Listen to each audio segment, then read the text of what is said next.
我徐凤年就是醉的再厉害，我也不可能找错家门。哼，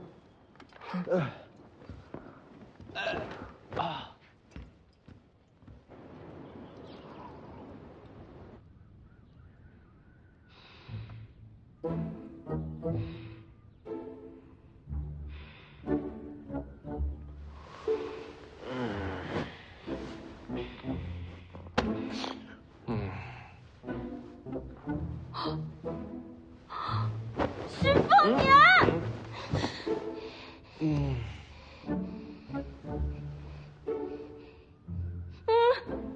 你怎么跑我屋里来了？这是我屋里。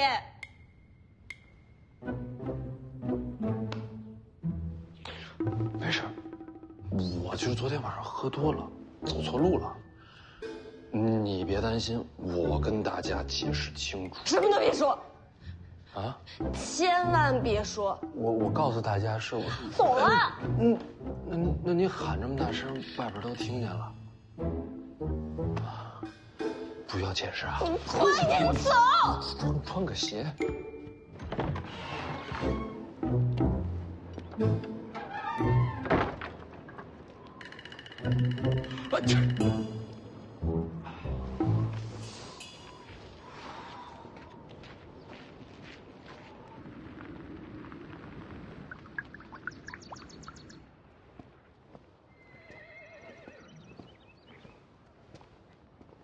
王爷，一切都已备好，我们随时出发。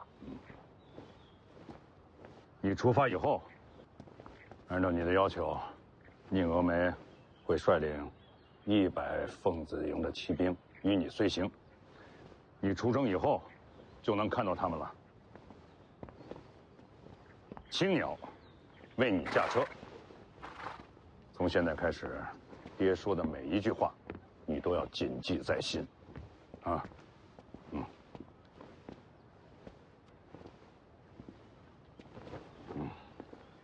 王爷，世子。魏舒阳。王爷，魏舒阳，博学多才，尤其是在武学上的造诣非常了得。以后啊，你要多仰仗他。魏爷辛苦了，世子不辛苦。他叫舒修啊，你是见过的。他呀，熟知江湖上的各种门道，如遇什么特殊情况，你可问他。什么都可以问啊。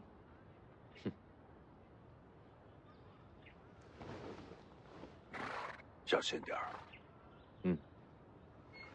那辆马车怎么没人啊？一会儿车夫就来。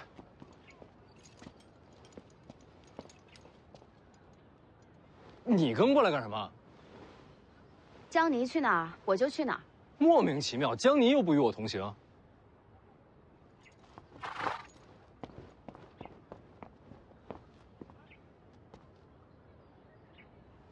你是？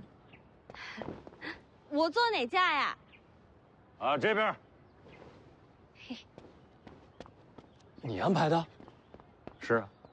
我行走江湖要江离何用啊？你这一路，这总得有人替你照顾这个起居住行吧？丫鬟那么多，为何选中江离？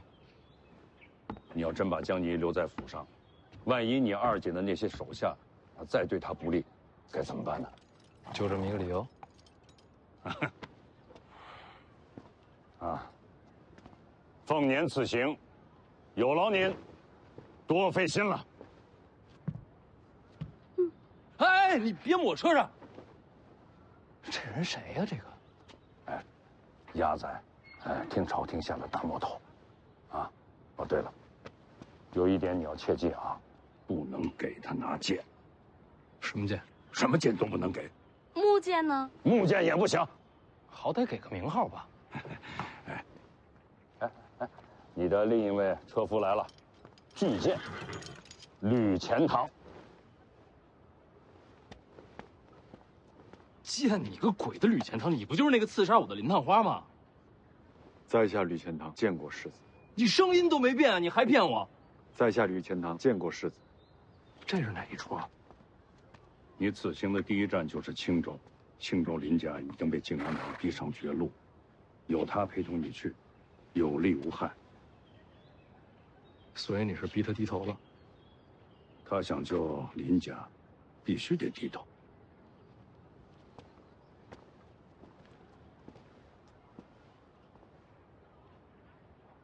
百足之虫，死而不僵。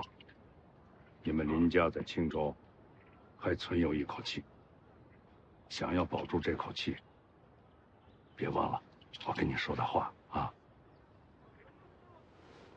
是。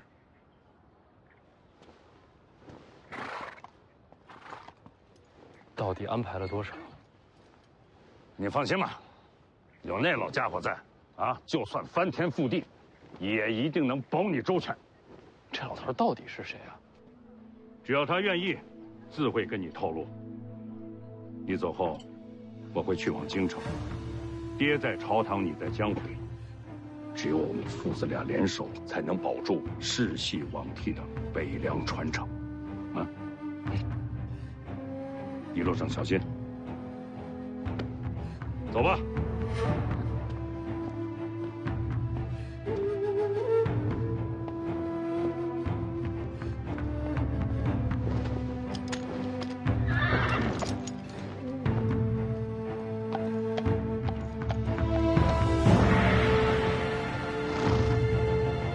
你这一路还有多少计划？踏路而行，自有前程。出发。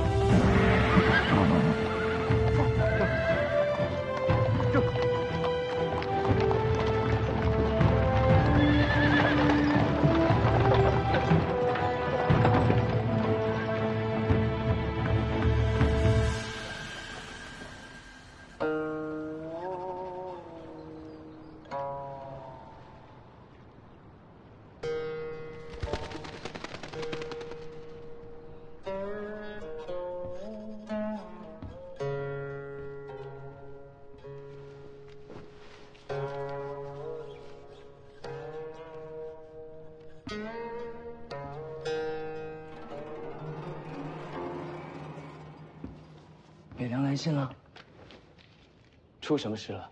与你无关。不能这么说，将来你我会是一家人，你的事就是我的事。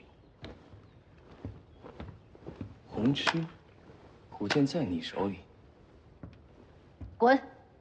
男欢女爱，天道使然，这上阴学宫里能配得上你许魏雄的，非我莫属。哎，你还是再考虑考虑吧。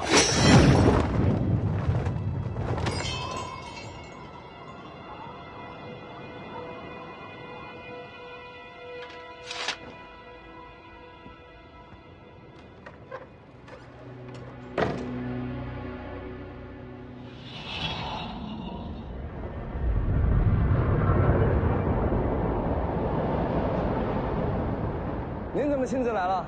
徐凤年要出北凉。哦，他不是刚游历3年了吗？这次不是暗中行事，有迹可循。胆子真不小。话说回来，他出北凉跟我有什么关系啊？杀了他。朝廷有旨意。没有。师傅啊，我跟他无冤无仇不说，他将来还有可能是我小舅子，我杀他，对我有什么好处啊？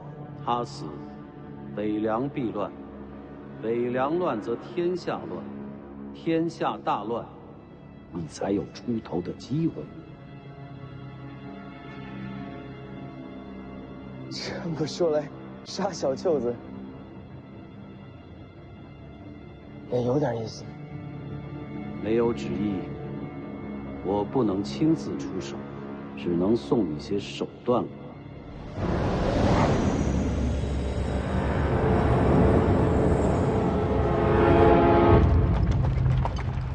凤子营100名骑兵，就在前方后面。我还以为你一出灵州就不管我，直奔龙虎山而去了。军令已下，凤子营送你东行。军令让你送我，你就送我？当然。军令如山。你不是要接黄毛儿回来吗？军令上可没这条。到了龙虎山，我会自行离队，以个人身份救回小王爷。凤子营骑兵在前方官道等候，不在官道边，在林间等候。为何？无军令时，避免惊扰百姓。这都不懂吗？那就麻烦宁将军，去把人带来吧。是。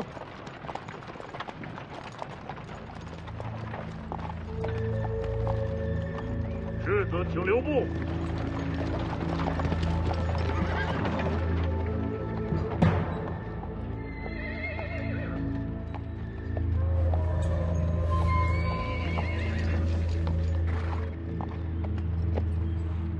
重甲铁浮屠，你是典雄处。请世子稍等片刻，我家将军要亲自送行。我记得你是陈之豹麾下，请世子安心等候。我若是不愿意等呢？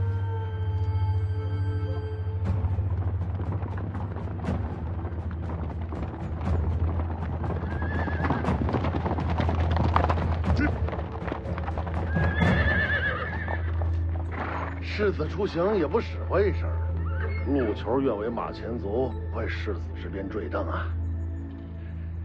姓典的，让路。楚将军，你这弩怕是射不穿铁浮屠的生铁甲。要不你试试？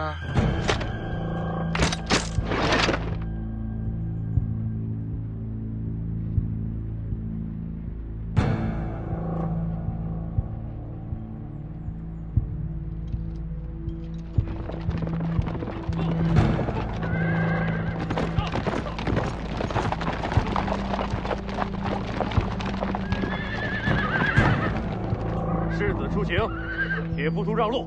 陈将军让世子等一等。北凉王旗姓徐，不姓陈。宁将军，难道真愿为这世子效命？不让你让开。有胆子冲阵看看！都闹够了没有？北凉内讧的罪名谁担得起？我再给你最后一次机会，让开，准备冲阵！瞄着！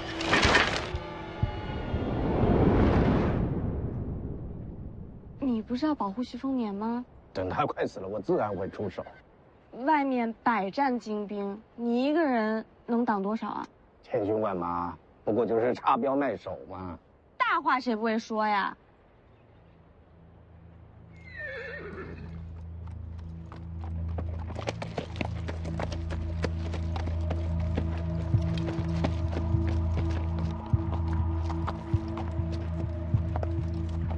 陈之豹，你小心点啊！万一我这有人松了弦，你不知道什么下场啊！我刚出灵州就着急追过来，这么急着想杀我？典雄处，将军，典雄处可护你东西。咱俩关系没这么好吧？为了北凉，你暂时还不能死。为了北凉，要不你先死一死？这没你的事儿。世子的事儿就是我的事。都别争了，我拒绝铁浮屠同行。有宁峨眉的凤子营就够了。他素来厌恶你，若要保护你，恐怕不能尽心竭力。难道你和典雄处还能欣赏我不成？由我下令，典雄处就是死，也会护住你。不需要。你想清楚，离开北凉，并不安全。宁峨眉，在，到龙虎山之前，你能护住我性命吗？只要有军令在，凤子营不死绝，你就不会有事。比起你，我更相信他。铁浮屠归营。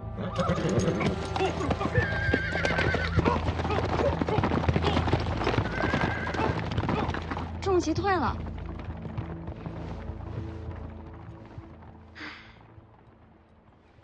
你担心那小子？谁担心他了？我是担心我自己。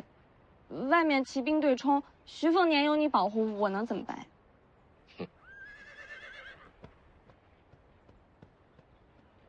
我已经决定接手北凉了。你不够资格。这次出行就是给自己争一个世袭罔替。这些都不重要，要接北凉，必须3点：1，心狠；2，多谋3，人脉，这3点你都不够。你这话说的跟徐骁差不多呀，能不能有点新意？对。你呢？这3点你都做到了吗？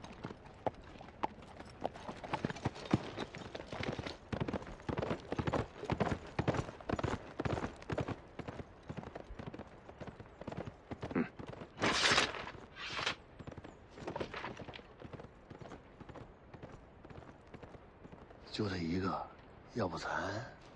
我倒是挺看好他的。这家伙是有点本事，所以他才留不得呀。别胡闹，世子，可不该把世袭罔替的事儿给说出来。这种事儿瞒不住人的，提前说出来，对北凉也好，京城也好，都让他们提前做个准备。你回吧。陆球要护着世子出北凉呢。徐骁马上要进京，到时候你护着他。真的？就这么说定了。晓得明白，世子一路小心。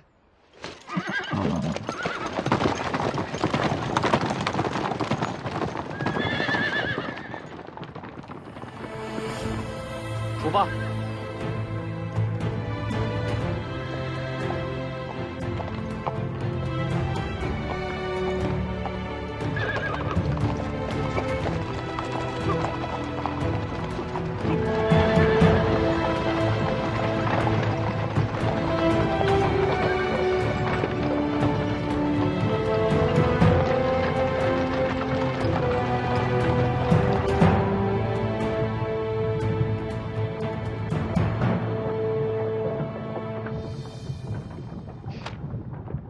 看什么？嘿，小丫头资质不错，想不想跟我学点真本事？不学。为啥不学？当年来求老夫想做我徒弟的笨蛋，可以从北凉排到东海。所以笨蛋才想做你徒弟啊？知道我是谁吗？我管你是谁。这倒是。连我自己都快忘了自己是谁了，又有谁还能记得木马牛啊？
上次见面还是要杀我，这会儿成了护卫。习惯了就好。我记得上次不是这把剑。此剑名为赤霞，是上主国给我的。你是读书人。读书人也会用剑。读书人心性难测，说不准哪天你还会拿剑刺我。只有你活着，上主国才会给我林家最后一条生路。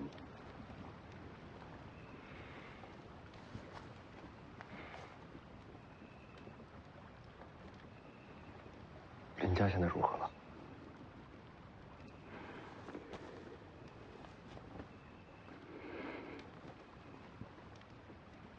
已经被靖安王抄家。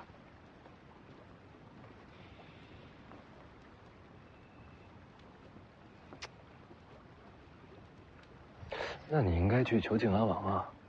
你投靠徐骁有什么用？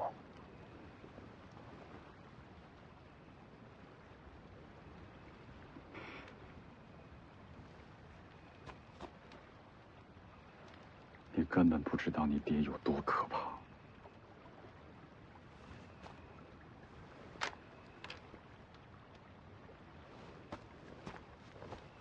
就算改名换姓，他也终究姓林。你想说什么？这样的人留在身边，恐有祸端。我看过他的眼神，他连命都可以不要了。这种人杀不杀都一样，心已经死了。那我替世子时时刻刻盯着他。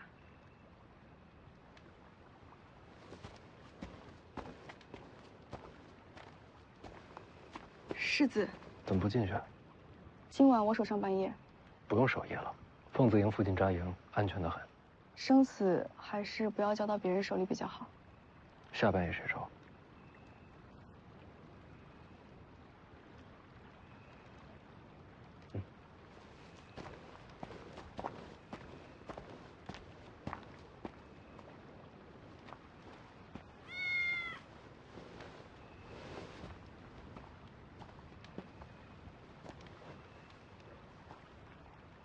我们已经出灵州了。我知道啊。既然已经出了北凉，那我们就有机会了。什么机会？逃啊！去哪里？去哪里都比这儿强。你有没有想过，徐凤年入江湖，徐骁为什么指明要你跟着？你想过最坏的可能是什么？我死。对啊，说不定就要死。徐骁杀了这么多人，为什么偏偏让我活着？关键时刻，楚国公主的命还是挺有用的。他要杀你？不是杀我，是拿我的命换东西。江离呢？前辈哪里人？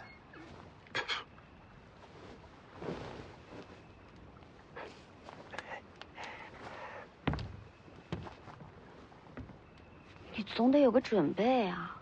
我这不是在读书呢吗？读书能有什么用？武功你还能现学啊？读书收钱，我这一本读下来能收7贯。都什么时候了，你还想着赚钱？你也知道，楚国丧葬习俗繁琐，这死一次好费钱的。我就一直在想，我无亲无故，亡国亡家。等我死了，这要是连葬礼都办不全，是不是太可怜了？你赚钱是为了给自己下葬。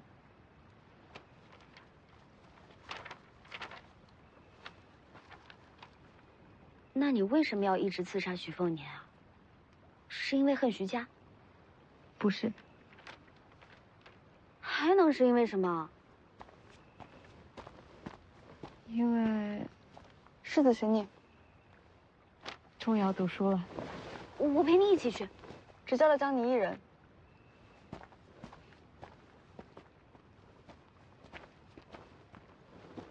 我钱盒子放帐篷了，我一定替你守好它。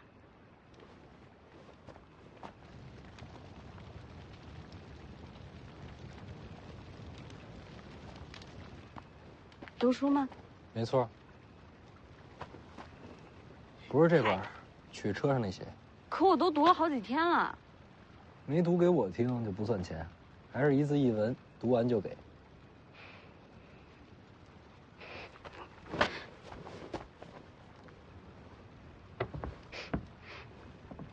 你不觉得难闻吗？是啊，闷了一天是有些难受。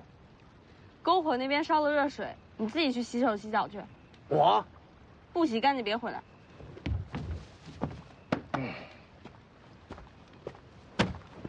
读哪本？就先读这本《千剑草纲》吧。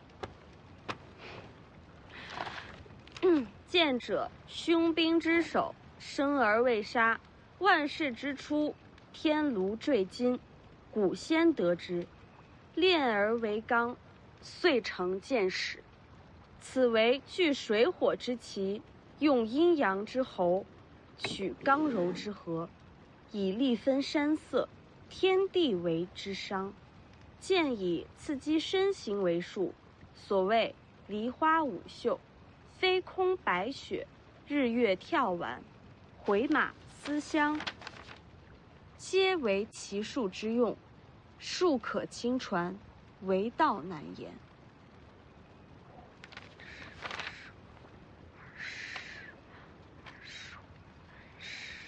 接着读啊！我数数多少字？读完一块儿算。55、60、65、70、75、80、85、90、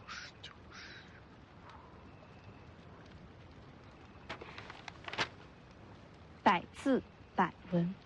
明明是97个字，多出3个哪儿来的？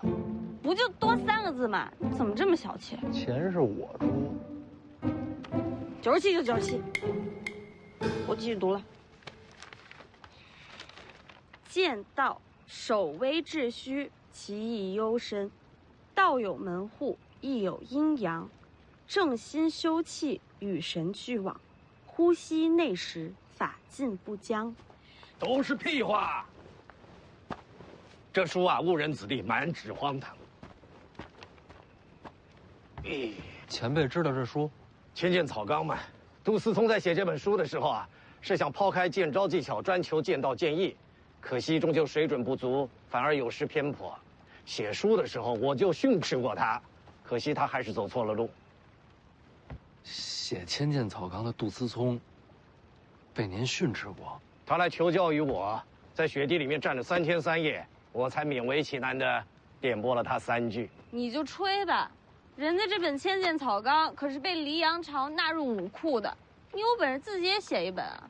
老夫一向独来独往，心中万千气象，不屑付诸笔端。还吹，没完没了了。我继续读了。前辈都这么说了，换这本《杀精剑诀》试试。杀精剑诀。入海千里，有声巨兽，乘潮而行，其声如雷，养无畏锋刃之心，纵万顷波涛，一剑斩之。想法虽好，但剑诀不行啊，撑不起这场面。这本啊，还比不过刚才那本。好，那再换一本。这个，《绿水亭甲子习剑录》，王重楼给的剑术小册子。这本是求剑术招式的，你大黄庭都没稳住，练这个有啥用啊？太玄感应篇，有物混成，先天地生，唯相无形。内功真解是武当的框架，想把大黄庭变成自己的真气，就得靠自己去解。有道理，那不念了。那再换一本。今天算了。我才念几个字儿啊？我算一下，195个字儿，195文钱。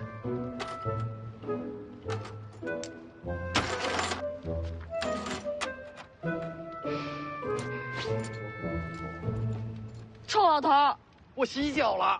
就你话多。不然我能读好几本呢。你算算，你到底欠我多少钱了？老夫可没钱啊。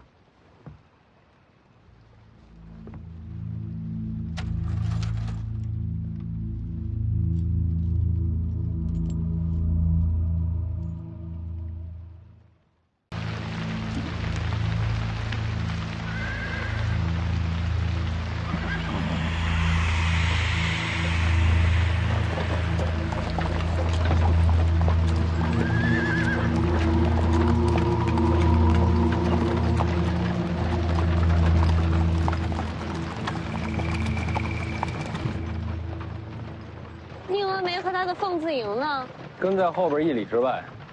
可离你那么远，怎么保护你啊？这不是有前辈吗？姓徐的小子心机深呐，他调开凤子营就是盼着有杀手出现。想看你出手，从你手段猜你身份。哎呀，小丫头聪明啊！不过这小子打错了算盘。我只保你性命，你手下死绝了也与我无关。凤年他们应该出雍州了吧？从脚程上算，该是如此。出了雍州，就到青州了。青州的靖安王一直和我们北凉针锋相对，世子在青州恐怕会有些波折。楚禄山，在。你就不要随我去京城了啊！我答应过世子的。你们轻装前行，到达青州需要几日？2日便可。啊。哎，你啊，就守在王府门口，一旦收到了药营送来的剑穗，你立刻率领本部骑兵赶往青州。义父是要马踏青州，那不就成造反了吗？那我赶去青州该干些什么呀？啊，到时候凤年会交代给你的。那您怎么办啊？京城确实有很多人想让我死，但我一旦去了那个地方，非但没有人敢动我，而且他们会想方设法的保我周全。知道为什么吗？有我北凉大军在，义父便高枕无忧。走了。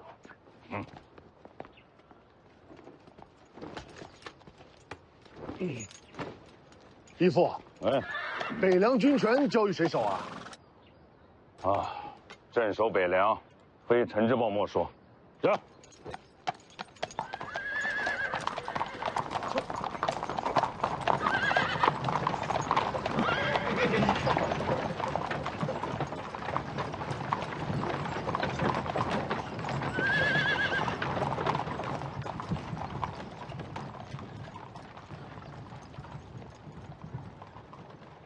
药营，剑穗，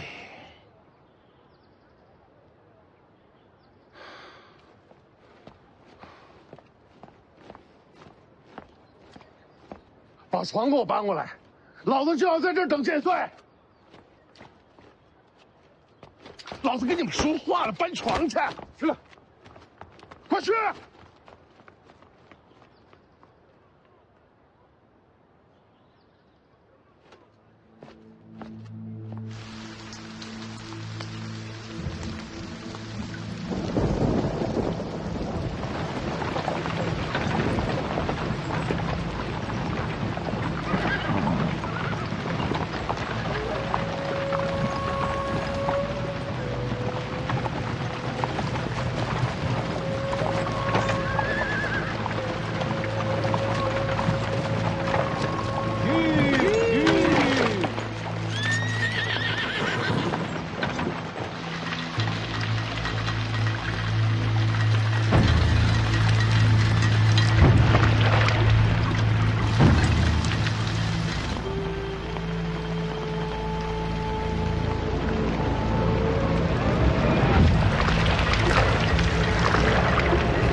福将红甲，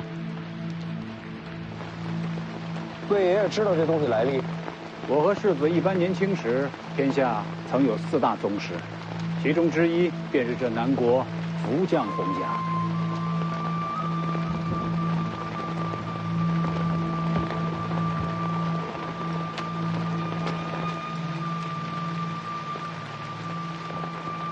前面拦着那个就是。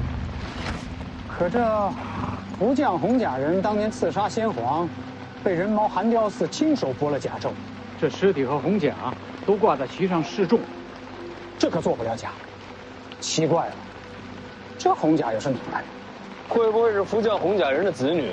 不可能，天下红甲只有一副，如今该藏在皇城才对。我去试试。轮不到魏爷冒险。书兄，李钱塘。借马一用，随你用。枪！咱俩谁先谁后，出手也得分个主次吧。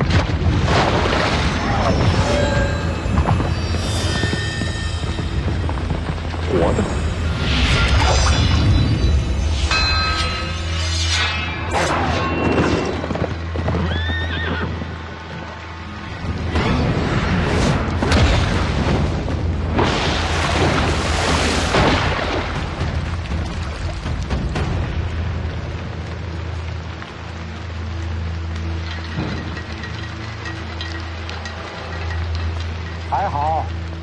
不是4大宗师里的福将洪甲。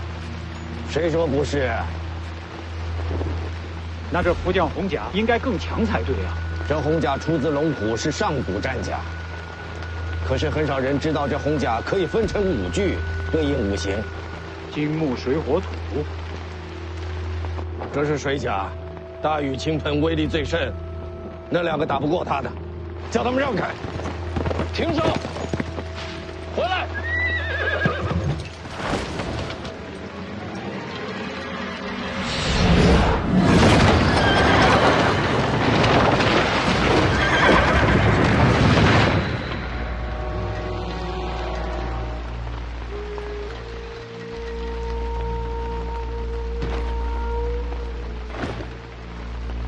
朝我来的。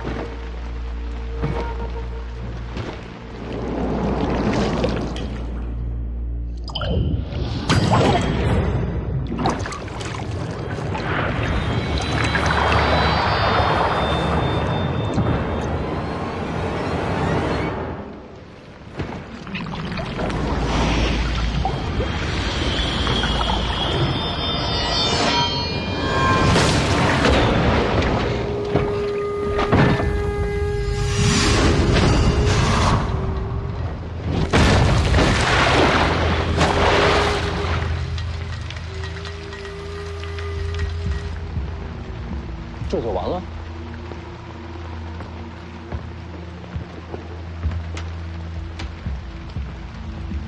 福将洪甲一化为5，确实不如归一时强悍，可也不至于那么容易被击败。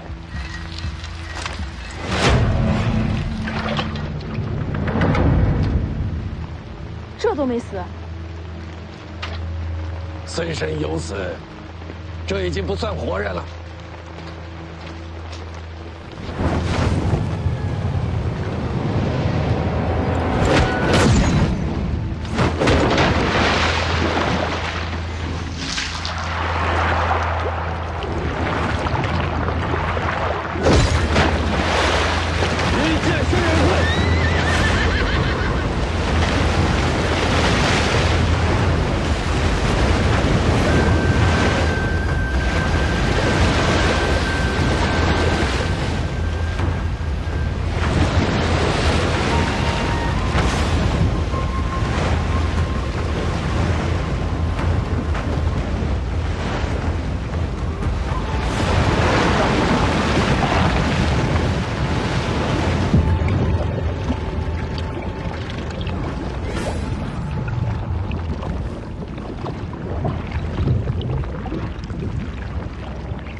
他到底是人还是邪？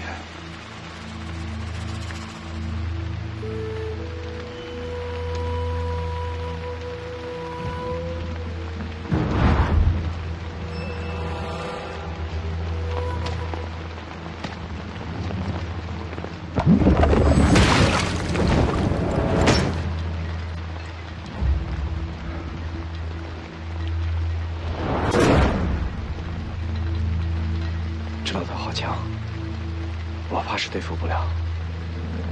小舅子还真不好杀，硬杀没戏，再找机会吧。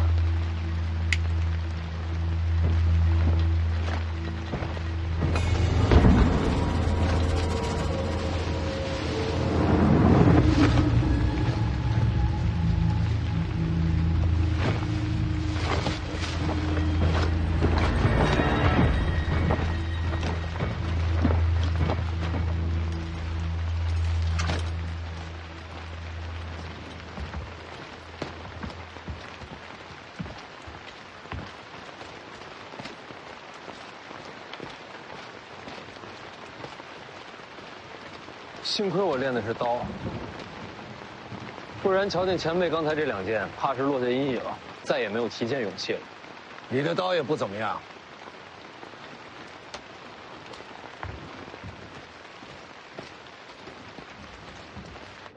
哎，呵呵，怎么样，小丫头？比不过白虎脸。那丫头是不错，可与我相差甚远啊。人家双刀舞的比你好看，嘿嘿，我也会漂亮剑法，长得也比你好看啊，这也能比呀？所以我不做你徒弟，别想来。你的天赋真的不比外头那小子差，若跟我学剑，必成大器。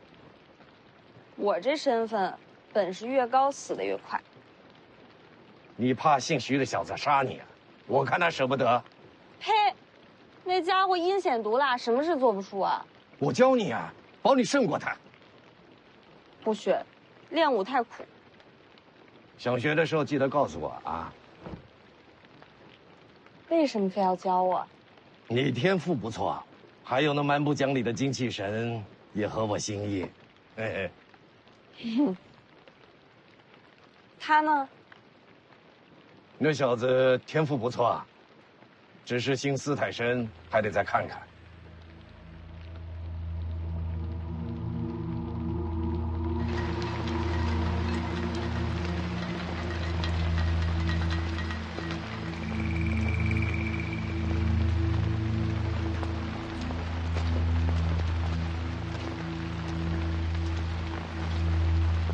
这2件断了生机，可看上去还活着，怕是最后一口气了。兄弟，你到底是谁？为什么要杀我？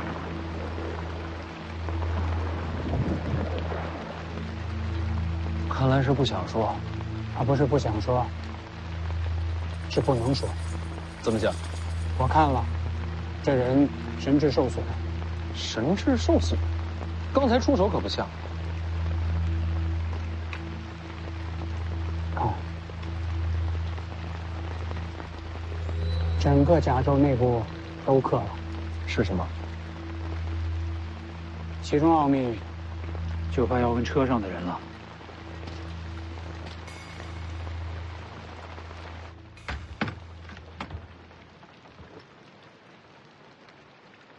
你看，这是什么呀？那红甲人身上的。这面刻的是什么？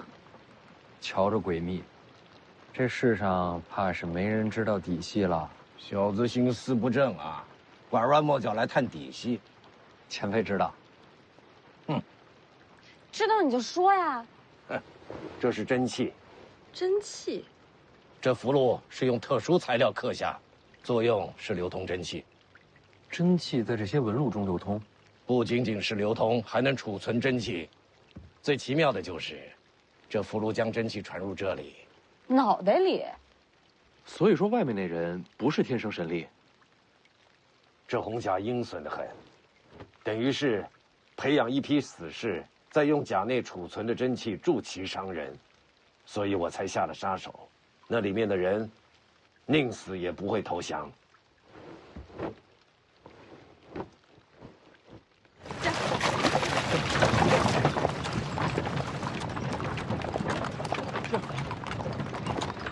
人埋了也就算了，怎么还把那套甲带走了？如此手段，研究看看。前辈说这福将红甲一共5具，虽说这次只来了1具，难保下次不会全都出现。谁说这次只来1具？方才在树林里还有3具等着。就刚才？那为什么没出现？当然是怕了老夫了。等等，这样加起来也不过4具，还有一个呢？我怎么知道啊？不好，宁峨眉，世子，世子，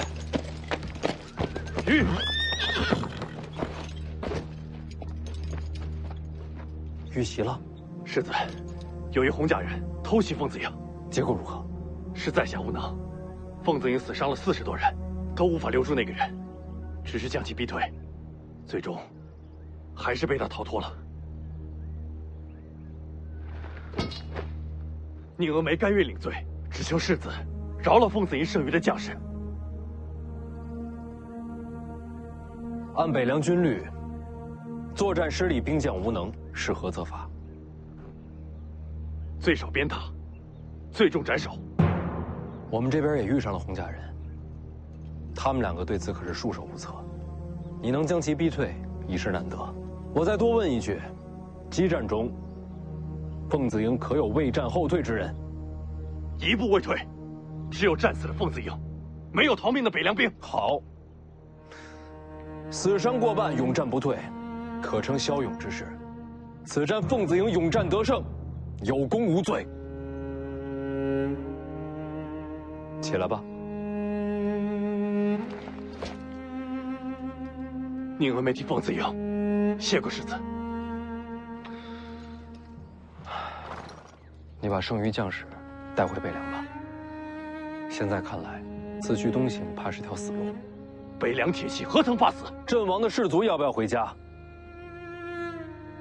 你把他们带回北凉，然后再赶回来。我会放慢速度等你。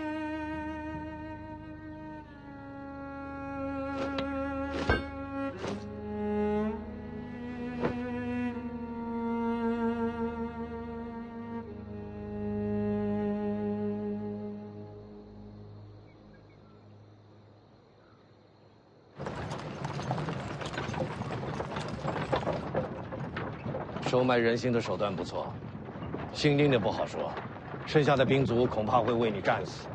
凤子营没那么容易被收买，我也不愿他们战死。你是世子啊，他们为你死是天经地义。我接手北凉就是为了颠覆这样的天经地义。这小子有点古怪。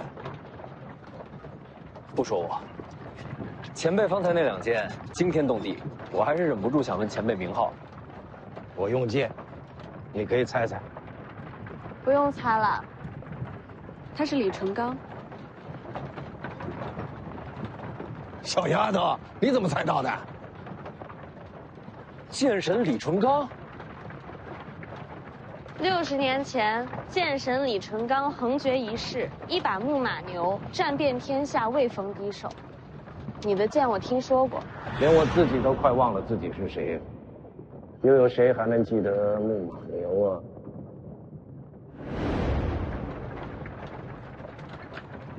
原来你当时听见了。60年，您今日几岁了？修真气的活得都比普通人长，你小子一身大黄庭伽蓝，比我还能熬呢。那既然是上一代剑神，你的剑呢？江宁，不能问吗？没什么不能问的。与王仙芝一战，我的木马牛被他双指折断了。王仙芝赢了，剑都断了，当然是他赢了。然后你要去挑战王仙芝？我就拿个剑匣，不一定非得挑战他。你知道徐丰年要去武帝城？知道。那你还去？你以为我躲在地下是因为败阵断剑怕了王仙芝吗？难道不是？大家打输了有什么可怕的？我躲着，只是因为我发现自己是个蠢货而已。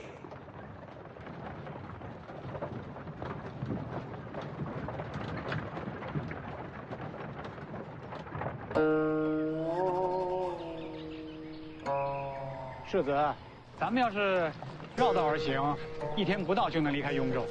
如果走后山，恐怕要耽搁时日。我知道。世子，车里真是李淳罡？应该不假。这都怎么了？一个名字变成这样。那可是剑神李淳罡啊！江湖代有奇才出，这一位独占鳌头50年，他当年的剑法那是冠绝天下，这风采宇内无双，真是令无数侠女痴迷，天下剑客敬仰啊！顾兄，你也痴迷李剑神吗？我可是听他传说长大的，对我来说，他就像剑神林凡一样。青鸟好像没反应啊。我就是个丫鬟，嫌贫爱富的，对穷老头什么的没兴趣。姓林的，你呢？吕钱塘，你呢？吕钱塘，我好歹是个读书人，他若能考上状元，我便钦佩。这闷葫芦，咱们抓紧赶路，晚上住观里，遮风挡雨。怎么感觉世子越到青城山，就越高兴呢？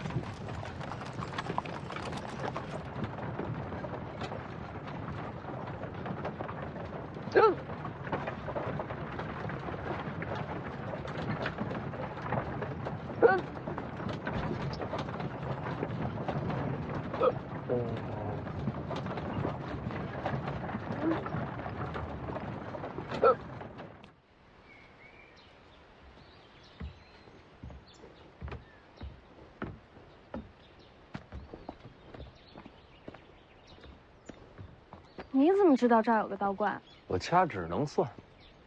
那可真厉害。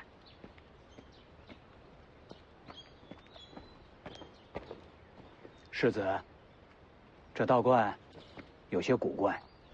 哪里古怪？后院的树都被人给伐了。哦，都用来烧火了。烧火了？当时找不到木柴，就把树都给砍了。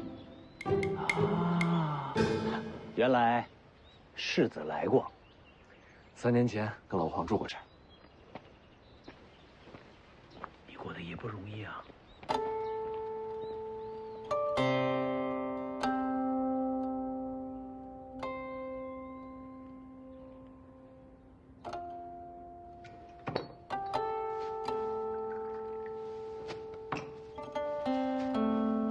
苏修和吕钱塘出去捕猎了，看看能不能搞些野味回来。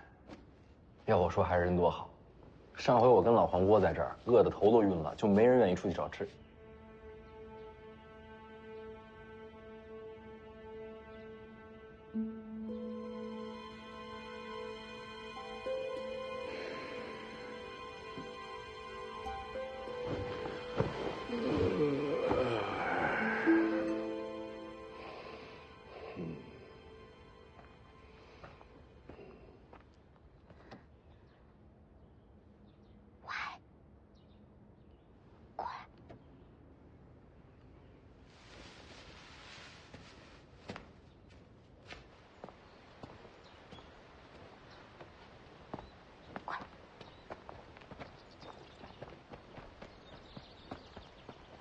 怎么？什么东西？砸人啊！凤子英不在，今晚就是最佳机会。那个吕钱塘之前不是读书人吗？看起来身手一般，我们就把他当做突破口。你倒是挺了解的。哎，你听到我说没有？就这么说定了。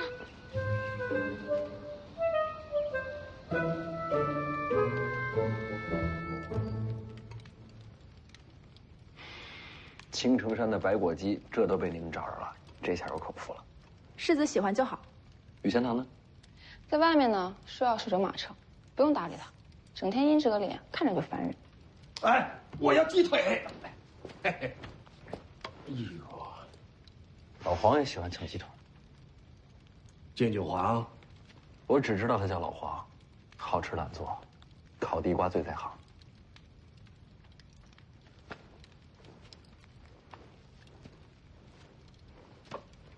来啊，要吃自己拿。嗯。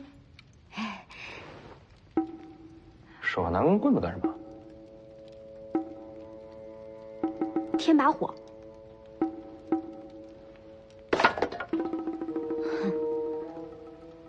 莫名其妙。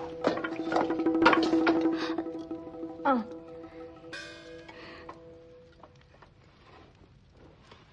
3年前，世子和老黄在这儿待了多久？有些日子。怎么会留在此处？不是留下，是被山匪抓了。这山里有山匪？是啊，看见火光来的。没杀你们？是群傻乎乎的山匪，有老有小，看我跟老黄饿得不行，还分了半只烤鸡给我。还有这样的好事儿？到后来都成了朋友，离开青城的时候给我塞了好多吃的。重游旧地，只想再遇故人。还真挺想见到他们的。若是能看到火光，没准真会出现。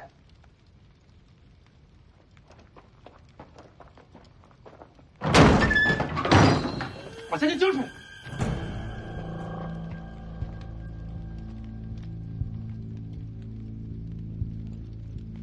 人还不少啊。这就是傻乎乎的山匪。不是他们，奇怪了，这应该是他们的地盘。世子，我常在江湖行走，依我的经验看，占山为王的山匪被换了人，就2种情况。还敢聊天？拿我当假人呐？就是。赶紧把钱掏出来！掏出来！站这边，女的站在这边来。第一种被夺权赶走，那第2种呢？被新势力赶尽杀绝。我们一个也不浪费。小丫头还学着别人拿匕首。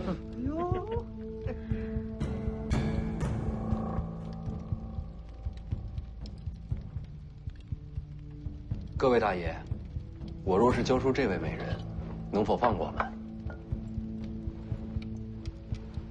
反正我们都要死了，能不能再问个事儿？之前的老孟头去哪儿了？哪儿那么多废话？待会儿我先砍的就是你。淑修，世子，一个也别让他逃了。都努力一点哦。给我上！是。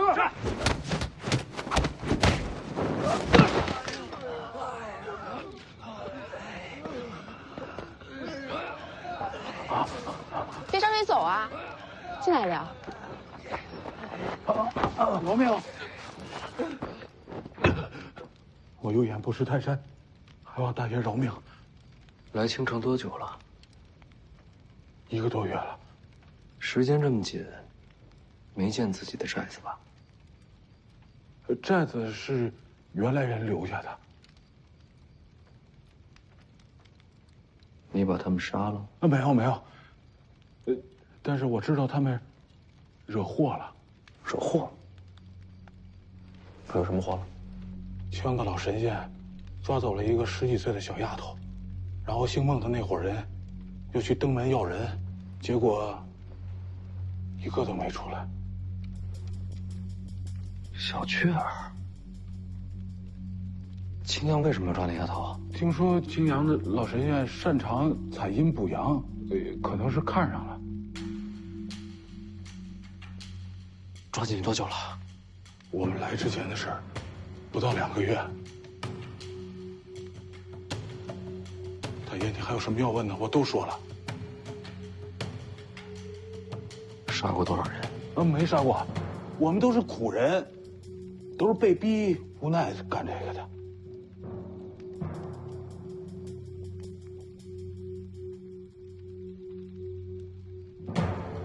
魏爷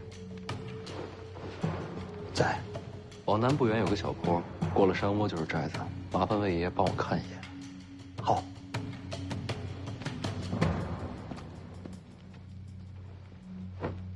把人给我看好了。世子放心，一个都跑不了。世子去哪儿？出去走走。一起。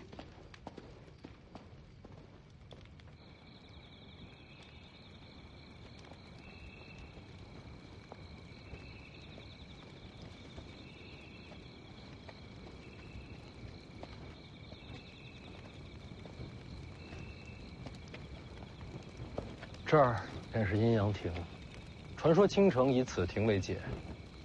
山下是阳间，山上是阴间。阴阳恐怕没这么容易分清吧？是啊，这世上本就是阴阳难分，人鬼莫辨。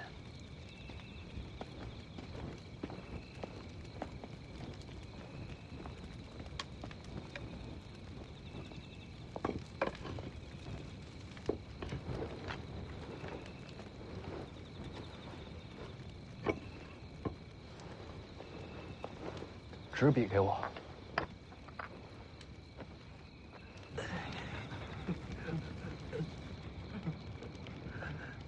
别动。